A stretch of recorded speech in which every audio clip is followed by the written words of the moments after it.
بسم اللہ الرحمن الرحیم. ہمارے چینل میں خوش آمدید. بچاؤ، کوئی بچاؤ مجھے. وہ زور سے چیختی باہر بھاگنے کی کوشش کر رہی تھی، مگر ہر بار ناکام ہوتی جا رہی تھی، کیونکہ ہر بار کوئی عجیب سی طاقت اسے اپنی طرف کھینچ رہی تھی. ابھی وہ چیخ ہی رہی تھی جب ایک خون آلود ہاتھ اس کی طرف لپکا اور اسے اس کے لمبے بالوں سے پکڑ کر دبوچتا ہوا پیچھے کی طرف گھسیٹنے لگا. اس نے ہذیانی انداز میں چیختے ہوئے اپنے سر کو جھٹکا دے کر چھڑوانا چاہا، مگر ناکام رہی، کیونکہ اس خون آلود ہاتھ کی گرفت بے حد مضبوط تھی. پورا کمرہ اس کی دردناک چیخوں سے گونج رہا تھا، مگر اس کی مدد کرنے والا کوئی بھی نہیں تھا. اس سے پہلے کہ وہ اپنی مدد آپ کے تحت خود کو بچا پاتی کہ تبھی اس خون آلود ہاتھ کا پنجہ اس کے منہ پر آ کر پڑا اور اس کا منہ خون سے بھرتا چلا گیا. وہ روتی چیختی چلاتی اس ہاتھ کو جھٹکنے لگی جب ایک جھٹکے سے اس کے سامنے کسی کا چہرہ آیا، مگر اس چہرے کو دیکھ کر اس کی آنکھیں پھٹ گئیں. وہ بری طرح رونے لگی، کیونکہ سامنے کوئی زندہ انسان نہیں بلکہ ایک سفید آنکھوں والا، سفید چہرے والا، جس کے چہرے پر جگہ جگہ خراشیں تھیں، بال بکھرے اور الجھے ہوئے، جبکہ اس کے چہرے پر موجود خراشوں سے خون نکلتا دکھائی دے رہا تھا. وہ ایک لڑکی تھی، مردہ لڑکی، جس کی سفید آنکھیں سامنے روتی چیختی چلاتی لڑکی پر جمی ہوئی تھیں. اچانک وہ سفید آنکھوں والی لڑکی قہقہا لگا کر اٹھی اور زور زور سے ہنسنے لگی. اس کی ہنسی روتی ہوئی لڑکی کی چیخوں کے ساتھ مل کر ایک عجیب سا خوفناک سا منظر پیش کرنے لگی. تبھی اس نے اچانک سے ہنسی روک کر غراتے ہوئے سامنے کھڑی ہوئی لڑکی کو دیکھا اور پھر اس کو گردن سے دبوچ لیا اور زور سے اس کا گلا دبانے لگی. وہ لڑکی اپنی جان بچانے کے لیے مزاحمت کرنے لگی، مگر اس سفید آنکھوں والی لڑکی جو کہ ایک بدروح تھی، اس کی گرفت بے حد سخت اور مضبوط تھی. اگلے ہی لمحے اس چیختی چلاتی لڑکی کے حلق سے خرخراہٹ نما آوازیں نکلنے لگی، آنکھیں باہر کو ابل پڑی اور چہرہ ایک دم سفید پڑ گیا. اس کا سانس مدھم پڑنے لگا اور اگلے ہی پل اس کی مزاحمت کرتے ہاتھ اور پیر ایک دم ساکت ہو گئے، جس کا مطلب تھا کہ وہ سانسوں سے ناتا توڑ چکی ہے. اگلے ہی پل وہ بدروح بھیانک انداز میں قہقہے لگانے لگی جو اس پورے کمرے میں گونجنے لگے. اس کے بال اڑ کر اس کے چہرے پر گرتے اسے مزید بھیانک بنا رہے تھے. اچانک وہ ہنستے ہنستے رونے لگی، اونچی اونچی اور مزید اونچی آواز میں، یہاں تک کہ اس کمرہ نمبر 111 کے در و دیوار تک لرز کے رہ گئے. وہ بدروح یوں ہی روتے روتے اچانک سے کمرے سے کہیں غائب ہو گئی. اگلے دن اس کمرہ نمبر 111 میں پولیس کے اہلکار تفتیش کرنے آن پہنچے تھے. جگہ جگہ سے فنگر پرنٹس اور فٹ پرنٹس اکٹھے کیے جا رہے تھے. درمیان میں اس لڑکی کی لاش پڑی تھی جو رات کو اس کمرے میں مری تھی. اس کی بے نور آنکھیں کھلی ہوئی تھیں جن میں بے نام سا شدید خوف بآسانی دیکھا جا سکتا تھا. مختلف فوٹوگرافر اس لڑکی کی لاش کی مختلف زاویوں میں تصویریں کھینچ رہے تھے. فورینزک لیب والے بھی وہیں موجود تھے. جہاں کمرے میں پولیس اہلکاروں کا رش تھا، تو کمرہ نمبر 111 کے باہر بے شمار لڑکیوں کا ہجوم لگا ہوا تھا، جن میں سے کچھ دروازے سے، کچھ کھڑکی سے جھانکنے کی کوشش کر رہی تھیں، اور کمرے کے دروازے پر کھڑی 2 لیڈی کانسٹیبل انہیں روکنے کی کوشش کر رہی تھیں. کچھ ہی دیر میں پولیس اس کمرے کے آس پاس کے کمروں میں رہنے والی لڑکیوں سے پوچھ تاچھ کرنے لگی، اور صرف لڑکیوں سے ہی نہیں، وارڈن سے بھی، جو خود بھی ایک طرف کھڑی پریشانی سے لب کاٹ رہی تھی.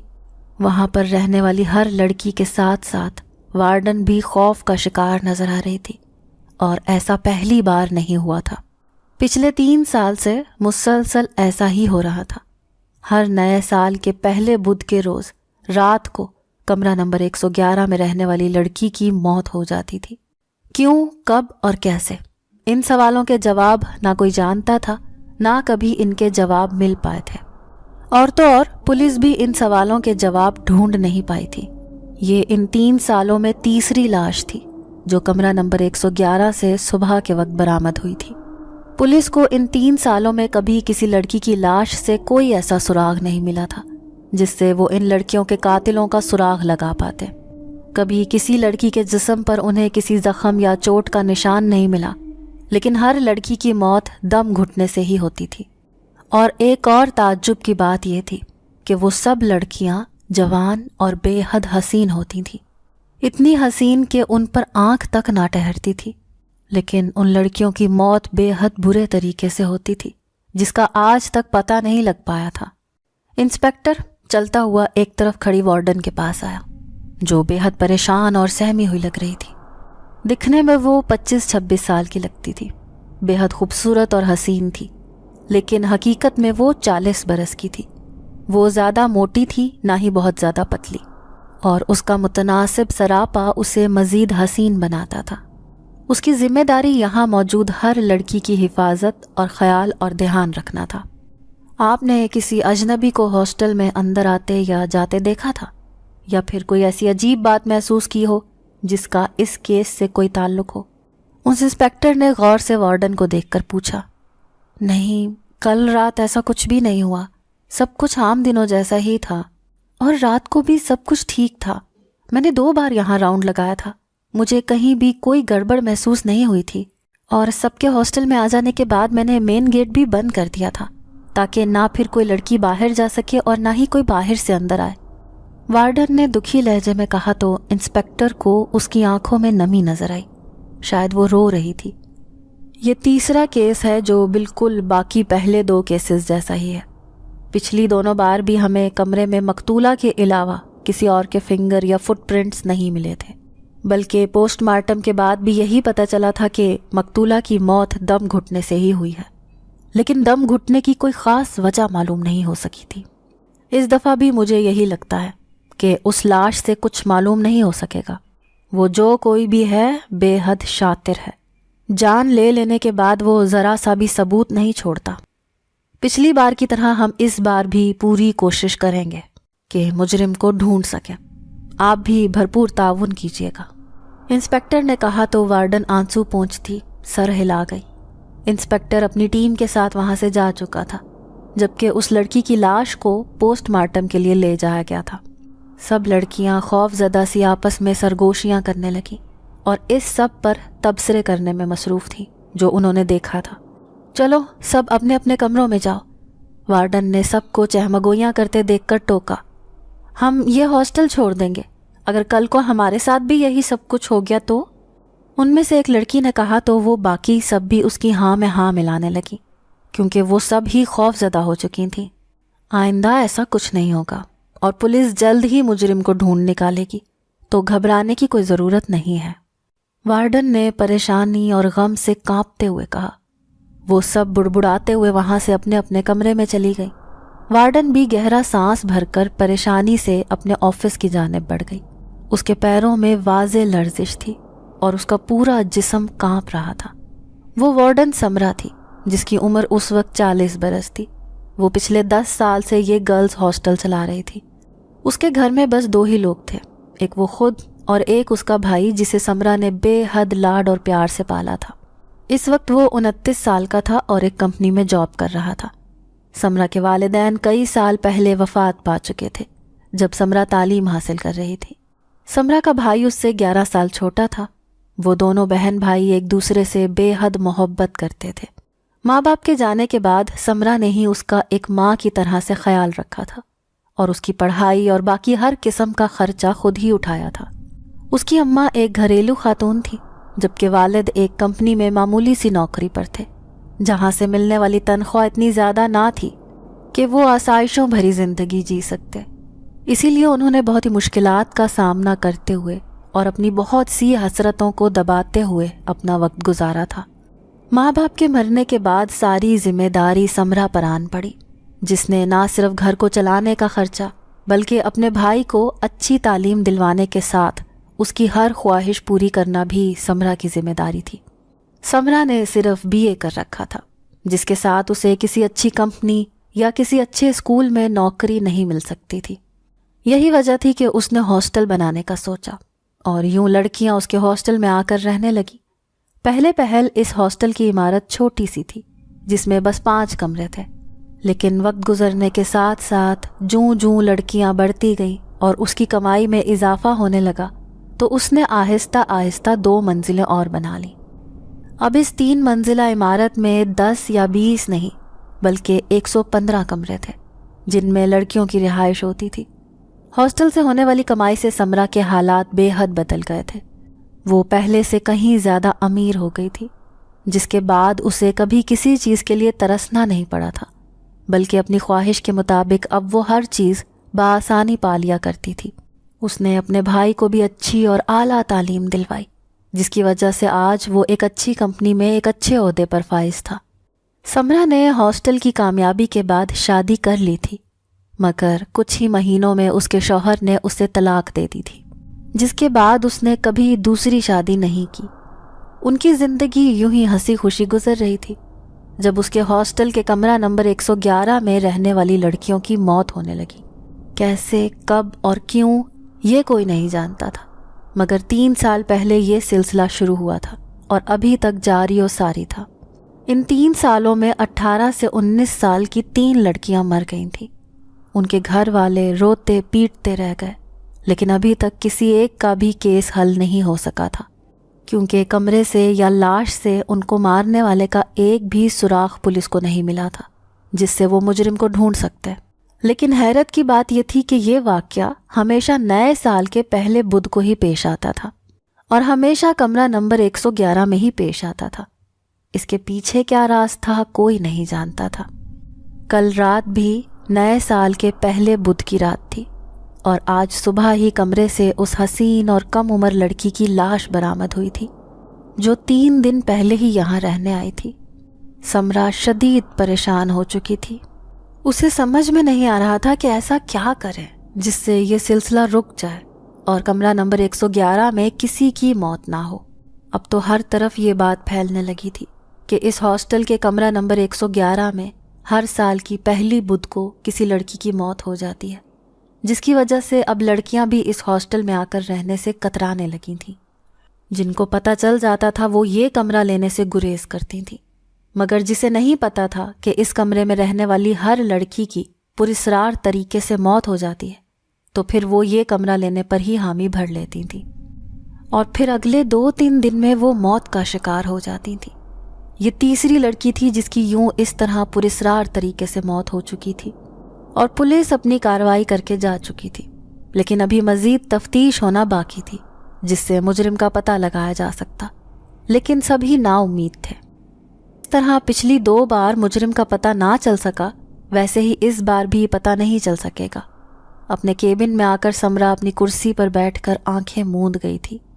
جسم کی لرزش پہلے سے کم ہو چکی تھی، مگر اس کا دل ابھی بھی خوف سے دھڑک رہا تھا۔ رہ رہ کر اس کی آنکھوں کے سامنے اس لڑکی کا خوبصورت چہرہ آ رہا تھا جس کی لاش اس نے آج دیکھی تھی۔ اس سب کے پیچھے کیا وجہ تھی وہ خود بھی نہیں جانتی تھی، مگر اس سب کے ہونے سے وہ شدید پریشان ہو چکی تھی۔ کچھ دیر تک وہ پرسکون ہو کر اپنے خوف پر قابو پا چکی تھی، تبھی وہ اٹھی اور باقی کے امور نمٹانے لگی۔ سارا دن وہ اپنے کاموں میں مصروف رہی، لیکن دھیان کے سارے دھاگے اسی کمرہ نمبر 111 سے جڑے ہوئے تھے جسے وہ چاہ کر بھی جھٹک نہیں پا رہی تھی۔ سبھی لڑکیاں بھی صبح کے واقعے پر تبصرہ کرتی رہیں، جس کی وجہ سے پولیس تفتیش کے لیے آئی تھی۔ رات کو جب سب لڑکیاں ہاسٹل میں آ گئیں تو سمرا نے چوکیدار سے کہہ کر گیٹ بند کروا دیا، پھر وہ اپنے کیبن میں آ گئی۔ رات کے 9 بجے سب لڑکیاں اپنے اپنے کمروں میں بند ہو کر سو چکی تھیں۔ سمرا نے اپنے کیبن سے اٹھ کر راہداریوں کا راؤنڈ لیتے ہوئے سب کچھ چیک کرنا شروع کر دیا۔ یہ ہاسٹل سمرا کا تھا، مگر وہ یہاں خود بھی وارڈن کا کام سر انجام دیتی تھی، کیونکہ اس کا بھائی اپنی نوکری کے سلسلے میں دوسرے شہر رہتا تھا۔ وہ گھر پر اکیلی نہیں رہنا چاہتی تھی، تبھی وہ یہیں پر آ کر رہ رہی تھی اور یہاں کے کاموں میں خود کو مصروف رکھتی تھی۔ سب سے اوپر والی منزل پر وہی دھیان اور لڑکیوں کے ہر فعل کی ذمہ دار تھی، مگر نیچے والی منزل پر اس نے دوسری وارڈنز رکھی ہوئی تھیں جن کا کام نیچے والی منزل تک ہی تھا۔ ایک راؤنڈ لگا کر وہ واپس اپنے کمرے میں آئی، سونے کے لیے لیٹ گئی۔ رات کا نہ جانے کون سا پہر تھا جب اسے عجیب سا احساس ہوا۔ سمرا اٹھو، میرے پاس آؤ سمرا، میں تمہیں بلا رہی ہوں۔ وہ نسوانی آواز میں سرگوشی کی مانند بول رہی تھی اور سمرا کو اپنی طرف بلا رہی تھی۔ سمرا نے بے چین ہوتے کسمسا کر کروٹ بدلنی چاہی، جب اس کے دوسرے کان میں بھی سرگوشی کی مانند آواز ابھرنے لگی، میری بات مانو سمرا، میرے پاس آؤ، جلدی کرو، اٹھو، میرے پاس آؤ۔ وہ آواز بے شک نسوانی تھی مگر بے حد بھاری تھی، اور ایسے لگ رہا تھا اس میں ایک نہیں 2 آوازیں شامل ہوں، کیونکہ وہ نسوانی آواز بے حد گونجتی ہوئی تھی۔ نہ جانے کیا کشش تھی اس آواز میں کہ سمرا کو اپنا آپ اس آواز کی طرف کھینچتا ہوا محسوس ہو رہا تھا۔ وہ بری طرح سے چونک کر اٹھ بیٹھی، پورے کمرے کا جائزہ لینے لگی، مگر کمرے میں کوئی نہیں تھا۔ اسے سمجھ نہیں آ رہا تھا کہ جب کمرے میں کوئی نہیں تھا تو وہ لڑکی کون تھی جو اسے اپنی طرف بلا رہی تھی۔ ابھی وہ اس سب کو اپنا وہم سمجھتی کہ اچانک ایک بار پھر وہی سرگوشی اسے اپنے کان میں سنائی دی۔ میرے پاس آ جاؤ سمرا، مجھے تمہیں کچھ بتانا ہے، آؤ نا۔ اب کی بار وہ آواز منت کرتی معلوم ہوئی تھی۔ سمرا پریشانی سے اٹھ کھڑی ہوئی کہ تبھی اسے قدموں کی آہٹ سنائی دی، مگر یہ آہٹ اس سے دور ہوتی جا رہی تھی۔ اچانک اس کے کمرے کا دروازہ چر کی آواز سے کھلا تو وہ چونک اٹھی، اور پھر دروازہ اپنے آپ کھل کر بند ہو گیا، ایسے جیسے کوئی کمرے سے باہر گیا ہو۔ خوف سے سمرا کی آنکھیں پھٹ گئیں، وہ تھر تھر کانپنے لگی، بے جان ہوتے جسم سمیت بیڈ پر گر گئی۔ وہ باہر نہیں گئی تھی، جیسے اگر وہ باہر نکلی تو وہ جو کوئی بھی تھی اسے مار ڈالے گی۔ کچھ دیر خود کو سنبھالنے کے بعد وہ دوبارہ لیٹ کر سو گئی تھی، لیکن اس کا دروازہ بے حد زور سے کھل کر بند ہوا تھا، ایسے جیسے کوئی بے حد غصے میں ہو۔ مگر سمرا نیند سے نہیں جاگی اور بدستور سوئی رہی۔ اگلے دن اس نے حسب معمول سارے کام نمٹائے، لیکن رات والا واقعہ وہ بھولی نہیں تھی، اور وہ سرگوشیاں ابھی تک اس کے کان میں گونج رہی تھیں، جس کا ذکر اس نے کسی سے بھی نہیں کیا تھا، مگر اندر ہی اندر وہ بے حد ڈری ہوئی تھی۔ پولیس انسپکٹر روز کسی نہ کسی سے پوچھ تاچھ کرنے آتا رہتا تھا۔ آج بھی سمرا 9 بجے کے بعد پورے فلور کا راؤنڈ لگا کر کمرہ نمبر 111 کے سامنے آن رکی، جس کا دروازہ بند تھا، اور وہ بند دروازے کو ایسے گھور رہی تھی جیسے اس مجرم کو گھور رہی ہو، جس کی وجہ سے پچھلے 3 سال سے یہاں لڑکیوں کی موت ہو رہی تھی، اور ابھی تک مجرم کا بھی پتہ نہیں چل پا رہا تھا۔ اچانک سمرا کو ایسے محسوس ہوا جیسے کوئی لڑکی کہا لگا کر ہنسی ہو۔ اس نے تیزی سے ادھر ادھر دیکھا، مگر طویل ترین راہداری میں وہ اکیلی تھی اور کوئی بھی نہیں تھا۔ راہداری میں جلتی لائٹس کی وجہ سے وہاں روشنی پھیلی ہوئی تھی، جس کی وجہ سے پوری راہداری روشن ہو رہی تھی۔ اچانک راہداری میں لگی لائٹس جلنے بجھنے لگی، جس پر سمرا چونک اٹھی، اور پھر سبھی لائٹس بجھ گئیں، اور وہاں گھپ اندھیرا چھا گیا کہ ہاتھ کو بھی ہاتھ سجھائی نہیں دے رہا تھا۔ اس نے گھبرا کر وہاں سے پلٹنا چاہا، مگر پلٹتے ہی وہ کسی سے ٹکرا گئی، جس پر وہ چونک کر کمرہ نمبر 111 کے دروازے سے جا لگی۔ اس نے آنکھیں پھاڑ کر سامنے دیکھنا چاہا، مگر اندھیرے کی وجہ سے اسے کچھ بھی نظر نہیں آیا۔ خوف کے مارے سمرا کا برا حال تھا۔ ایک ہی پل میں اس کا سانس یوں پھول گیا جیسے وہ نہ جانے کتنے میلوں دوڑ کر آئی ہو۔ کون ہے؟ اس نے ہکلا کر پوچھا۔ خوف کے مارے اس کا لہجہ بھی لرز رہا تھا۔ اس کے پوچھنے کی دیر تھی کہ ساری لائٹس ایک پل میں روشن ہو کر دوبارہ بجھ گئی، مگر یہ ایک پل سمرا کی جان پر قیامت ثابت ہوا تھا، کیونکہ ایک ہی نظر میں وہ سامنے کھڑی لڑکی کو اور اس کے حلیے کو دیکھ چکی تھی، جو بے حد خوفناک تھا۔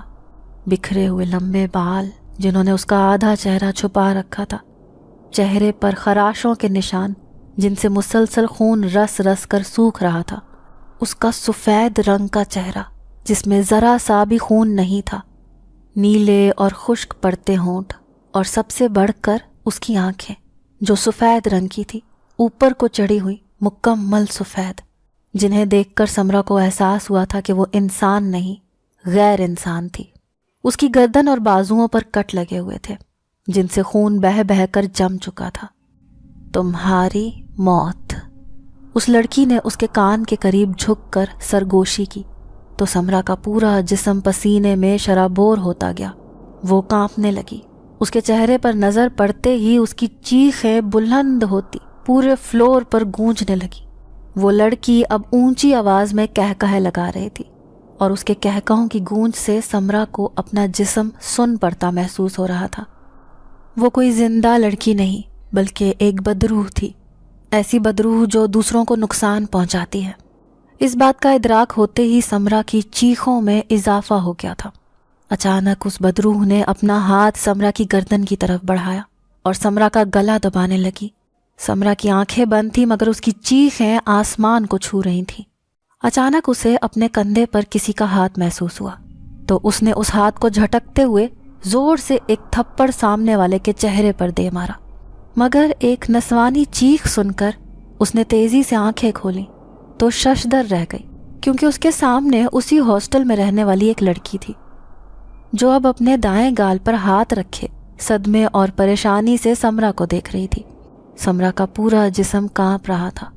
اس نے کانپتے ہوئے دائیں بائیں نگاہ دوڑائی تو یہ دیکھ کر وہ مزید حیران ہوئی کہ وہاں صرف وہی لڑکی نہیں بلکہ باقی لڑکیاں بھی کھڑی تھیں جو حیرت اور پریشانی سے سمرا کو ہی دیکھ رہی تھیں، اور پوری راہداری روشن تھی۔ آپ کو کیا ہوا ہے میم؟ آپ نے اسے کیوں مارا؟ ایک لڑکی نے سمرا سے سوال کیا تو وہ دونوں ہاتھوں میں اپنا چہرہ چھپا کر پھوٹ پھوٹ کر رونے لگی، جس پر سبھی لڑکیاں پریشان ہو گئیں۔ لگتا ہے میم اس کمرے سے ڈر گئی ہیں، تبھی اتنی بری حالت ہو رہی ہے ان کی، اور اسے بھی تھپڑ کسی غلط فہمی کی بنا پر ہی مارا ہے، ایک دوسری لڑکی نے کہا تو باقی سب بھی اس کی ہاں میں ہاں ملانے لگی۔ ان کو کمرے میں لے جاتے ہیں، آرام کریں گی تو بہتر محسوس کریں گی، ایک اور لڑکی نے کہا تو باقی سب نے بھی اس کی تائید کی۔ دو لڑکیاں روتی ہوئی سمرا کو اس کے کمرے میں لے گئیں اور پھر اسے پانی پلانے کے بعد تسلی دیتے ہوئے بستر پر لٹا کر سونے کی ہدایت کی۔ کچھ ہی دیر میں سمرا روتے ہوئے گہری نیند میں اتر گئی تھی، جبکہ وہ لڑکیاں بھی وہیں کرسی پر بیٹھ گئیں کہ اکیلے میں سمرا کی طبیعت زیادہ خراب نہ ہو جائے، اور اگر اسے کسی چیز کی ضرورت ہو تو وہ وہاں اس کے لیے موجود رہے۔ ساری رات سمرا سکون سے سوئی رہی، اور پھر سمرا نے جا کر اس لڑکی سے سوری کہا جسے اس نے رات کو غفلت میں تھپڑ مار دیا تھا۔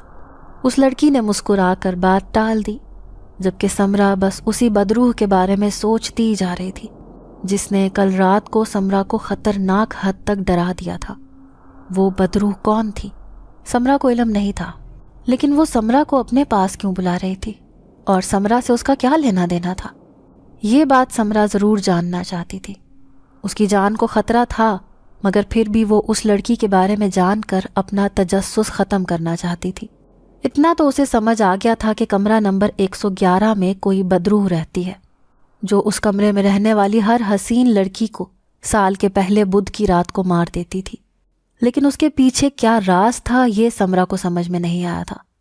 اس بدروح کے بال اس کے چہرے پر ہونے کی وجہ سے وہ چہرہ مکمل طور پر دیکھ نہیں پائی تھی، جس کی وجہ سے وہ نہیں جانتی تھی کہ وہ لڑکی کون ہے۔ اگر وہ پولیس والوں کو بتاتی کہ اس کمرے میں رہنے والی لڑکیوں کو مارنے والا کوئی انسان نہیں بلکہ کوئی بدروح ہے تو وہ کبھی بھی یقین نہ کرتے، بلکہ الٹا اسے ہی پاگل سمجھتے۔ اس بدروح کی کارگزاری کی وجہ سے اس کے ہاسٹل کی بدنامی ہو رہی تھی، اور یہی نہیں، وہ بدروح اب سمرا کو بھی ڈرانے لگی تھی۔ اسی لیے اس نے سوچ لیا تھا کہ اب وہ خود اس بدروح کا پردہ فاش کرے گی تاکہ وہ یہاں سے ہمیشہ کے لیے چلی جائے۔ یہی سوچتی ہوئی وہ آئینے کے سامنے جا کر کھڑی ہوئی تاکہ باہر جانے کے لیے تیار ہو سکے، مگر آئینے میں نظر آتے اپنے عکس پر نظر پڑتے ہی وہ چیخ اٹھی، کیونکہ آئینے میں اس کا جو عکس نظر آ رہا تھا وہ اس نے خواب و خیال میں بھی نہیں سوچا تھا۔ اس کے بالوں میں جگہ جگہ سفیدی اتر آئی تھی، چہرے پر جھریاں پڑ چکی تھیں۔ اس نے اپنی گردن کو دیکھا جہاں ماں سب لٹکا ہوا تھا اور جھریوں بھرا محسوس ہو رہا تھا۔ گردن سے ہوتے ہوئے اس کی نگاہ اپنے ہاتھوں پر گئی تو وہ ایک دم چیخ اٹھی۔ اس کے ہاتھ جو کل تک بے حد نرم و ملائم تھے وہ بھی بوڑھے ہو رہے تھے اور اپنی ملائمت کھو رہے تھے۔ وہ ہذیانی انداز میں چیختی ہوئی رونے لگی۔ اسے معلوم تھا کہ یہ سب کیا اور کیوں ہو رہا تھا، اس کے پیچھے بھی ایک راز تھا، مگر وہ راز کیا تھا یہ تو آنے والا وقت ہی بتانے والا تھا۔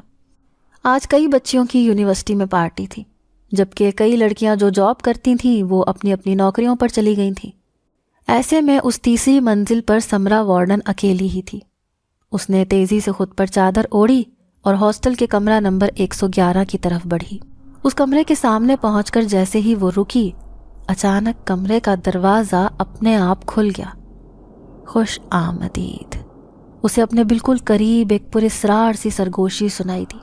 تو اس کا پورا جسم خوف سے سنسنا اٹھا، مگر وہ ہمت کرتی اندر داخل ہو گئی، کیونکہ اگر وہ اندر نہ جاتی اور اس بدروح کا راز پتہ نہ لگاتی تو شاید اس کی زندگی برباد ہو جاتی۔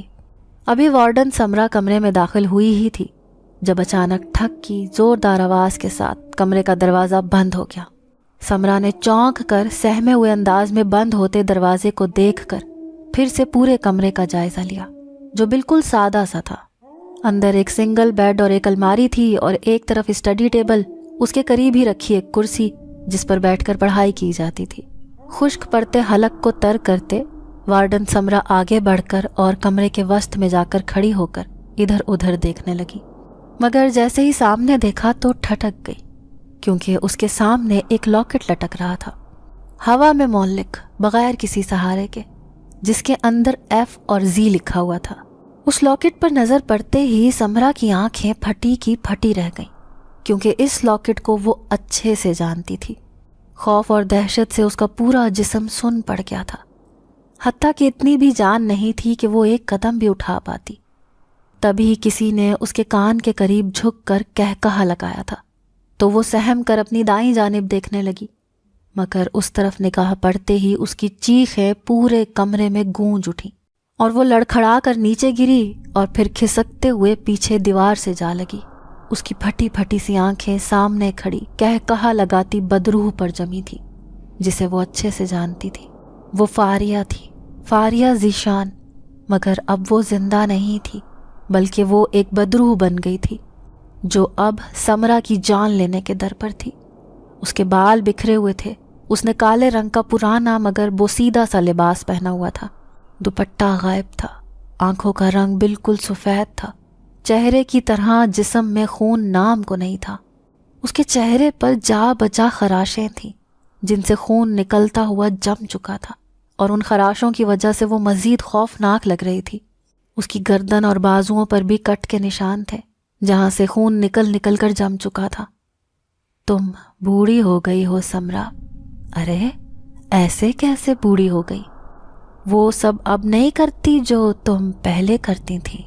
اس بدروح نے غصے سے بھڑک کر سمرا کو مخاطب کیا تو وارڈن سمرا کے حواس گم ہونے لگے۔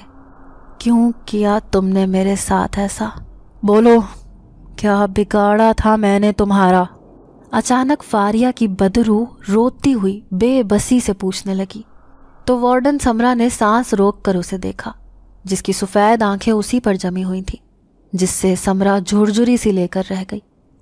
تم نے میری زندگی برباد کر دی، میری ہی نہیں مجھ جیسی کئی لڑکیوں کی، مگر اب تم کبھی ایسا نہیں کر پاؤ گی، کیونکہ میں تمہیں ایسا کرنے ہی نہیں دوں گی۔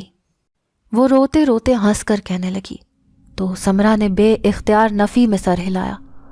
اب تم ایسے ہی بوڑھی ہوتی رہو گی، خود کو کبھی جوان نہیں رکھ پاؤ گی، اور اگر کوشش بھی کرو گی تو میں تمہیں کرنے نہیں دوں گی۔ پتہ ہے کیوں؟ کیونکہ میں تمہیں مار دوں گی، اس سب کا بدلہ لوں گی جو کچھ تم نے میرے ساتھ کیا۔ وہ سمرا کو دیکھتی ہذیانی انداز میں کہا لگاتی ہوئی بولی تو سمرا کو اس سے خوف محسوس ہوا۔ وہ مرنا نہیں چاہتی تھی، کبھی نہیں۔ بے ساختہ اس کی آنکھوں کے سامنے ماضی گھومنے لگا، ماضی کے وہ لمحے گھومنے لگے جب فاریہ پہلی بار اس کے سامنے آئی تھی۔ وہ دن تپتی دوپہر کا ایک دن تھا جب فاریہ اپنے سامان کے ساتھ اس کے ہاسٹل میں آئی تھی۔ کئی سال پہلے جب سمرا نے نیا یہ ہاسٹل بنایا تھا، تب اس کا بھائی 22 سال کا تھا اور یونیورسٹی میں پڑھتا تھا، اور وہ خود یہ ہاسٹل چلانے لگی تھی۔ فاریہ یونیورسٹی کی اسٹوڈنٹ تھی اور اسے رہنے کے لیے ایک کمرہ چاہیے تھا، تبھی وہ ان کے ہاسٹل میں آئی تھی۔ فاریہ ایک بے حد حسین لڑکی تھی، بالکل گڑیا کی مانند، سرخ و سفید اور تقریباً 19 سے 20 سال کی۔ اس کے یہاں رہنے سے وارڈن سمرا کا مقصد پورا ہو جاتا۔ تبھی اس نے فاریہ کو ایک مخصوص کمرے کی چابی دی تھی جس میں وہ ہمیشہ حسین و جمیل لڑکیوں کو ہی ٹھہرایا کرتی تھی، جن سے وہ اپنا ایک خاص مقصد پورا کرتی تھی جس کے بارے میں کسی کو بھی علم نہیں تھا، اور وہ مخصوص کمرہ تھا کمرہ نمبر 111۔ نیا سال آنے والا تھا اور اسے کسی حسین لڑکی کی ہی تلاش تھی، تبھی اس نے فاریہ کو اس کمرے میں ٹھہرا دیا۔ اس کو وہاں ہر سہولت میسر کر دی جو صرف کمرہ نمبر 111 میں رہنے والی لڑکیوں کو ہی حاصل ہوتی تھی، جس پر باقی لڑکیوں کو کافی حیرت ہوتی تھی، مگر وارڈن سمرا سے کچھ پوچھنے کی ہمت کسی میں نہ تھی، کیونکہ وارڈن سب کو ان کی حد میں رکھتی تھی۔ فاریہ کے گلے میں F اور Z کا لاکٹ تھا، جسے وارڈن سمرا نے دیکھا تھا مگر کچھ پوچھا نہیں تھا۔ فاریہ خوشی خوشی کمرہ نمبر 111 میں رہنے چلی گئی، جس پر وارڈن سمرا بے حد خوش تھی۔ یہ ایک رات کی بات ہے جب وارڈن سمرا رات کے وقت دبے قدموں اپنے کمرے سے باہر نکلی اور پھر کمرہ نمبر 111 کی طرف بڑھی جہاں فاریہ رہتی تھی۔ چھپکے سے اس کے کمرے میں داخل ہو کر اس نے فاریہ کے کنگھے سے کچھ بال نکالے اور پھر اس کی الماری میں سے اس کی استعمال شدہ قمیض نکال کر اپنے ساتھ لایا ایک تعویذ اس کے سرہانے کے اندر رکھ دیا۔ ایک تعویذ اس نے بیڈ کے نیچے اس طرح رکھا کہ کوئی بھی اسے دیکھ نہیں سکتا تھا۔ پھر وہ مطمئن ہو کر فاریہ کے بال اور قمیض لے کر باہر نکل گئی۔ وہاں سے وہ سیدھا اپنے کمرے میں آ گئی۔ اس نے فاریہ کے نام کا ایک چھوٹا سا پتلا بنایا، پھر اس کے بال ایک ایک کر کے پتلے کے جسم پر لپیٹ دیے۔ اس کے بعد اس نے اس کی استعمال شدہ قمیض کا ایک ٹکڑا کاٹ کر چھوٹا سا کرتا بنایا اور اس پتلے کو پہنا دیا۔ اس کے بعد اس نے اس پتلے کو اپنے سامنے رکھا اور اس کے ارد گرد 4 لیمو رکھ کر چوکڑی مار کر بیٹھ گئی اور پھر اپنے ہاتھ اپنے گھٹنوں پر رکھ کر منہ اوپر کیے زیر لب کچھ پڑھنے لگی۔ وہ جادو کر رہی تھی، فاریہ کو اپنے بس میں کرنے کا جادو، لیکن اس کے لیے صرف اس کا جادو کافی نہیں تھا، بلکہ وہ اس کے پیچھے اپنی شیطانی طاقتیں لگا رہی تھی تاکہ وہ شیطانی طاقتیں فاریہ کو اپنے بس میں کر سکیں اور پھر وارڈن سمرا اس سے وہ کام کروا سکیں جو اس سے پہلے کئی لڑکیوں سے ہر سال کروا کر وہ اپنا مقصد پورا کرتی تھی۔ دوسری طرف گہری نیند میں مبتلا فاریہ ذیشان کے جسم کو ایک جھٹکا لگا تھا اور وہ اٹھ کر بیڈ سے نیچے جا گری۔ یوں گرنے سے وہ نیند سے جاگ کر خود کو نیچے پڑا دیکھ کر چونکی، مگر اس کی خوف سے آنکھیں تو تب کھلیں جب اس نے کسی خوفناک سی 2 شکلوں کو اپنے ارد گرد چکراتے ہوئے دیکھا۔ ان کا صرف ایک ایک چہرہ تھا، مکمل وجود نہیں تھا، اور ان کی شکل بے حد بھیانک تھی۔ آنکھوں کی جگہ گہرے گڈھے، ہونٹ اور ناک غائب، اور ان کی کھوپڑی کے پیچھے سے عجیب سا دھواں نکل رہا تھا، مگر وہ نکلتے ہی کہیں غائب ہوتا جا رہا تھا۔ وہ دونوں شکلیں عجیب و غریب آوازیں نکالتی اس کے چاروں طرف گھومتی جا رہی تھیں، مگر ان کی آوازیں سن سن کر فاریہ کا دل گھبرا رہا تھا، جیسے کوئی اس کا دل نوچ کر باہر نکال رہا ہو۔ اسے اپنا ذہن بے قابو ہوتا محسوس ہو رہا تھا، جبکہ پورا جسم سن ہوتا اور ٹھنڈا پڑتا محسوس ہونے لگا تھا۔ وہ دونوں شکلیں مسلسل اس کے گرد چکر لگاتی کوئی منتر پڑھ رہی تھیں، جس سے فاریہ کا ذہن مکمل ان کے کنٹرول میں ہو گیا، اور وہ اس کے ذہن میں وہ اپنی ساری ہدایات ڈال رہی تھیں جو وہ اس سے کروانا چاہتی تھیں۔ اچانک خوبصورت سی فاریہ کی ناک اور کانوں سے خون نکلنے لگا، مگر ان شکلوں نے اپنا منتر نہیں روکا۔ فاریہ کے جسم سے جیسے جان نکل رہی تھی اور وہ کچھ ہی پلوں میں نڈھال ہو گئی۔ آنکھوں کی پتلیاں اوپر کو چڑھ گئیں اور اس کے جسم کو خطرناک قسم کے جھٹکے لگ رہے تھے۔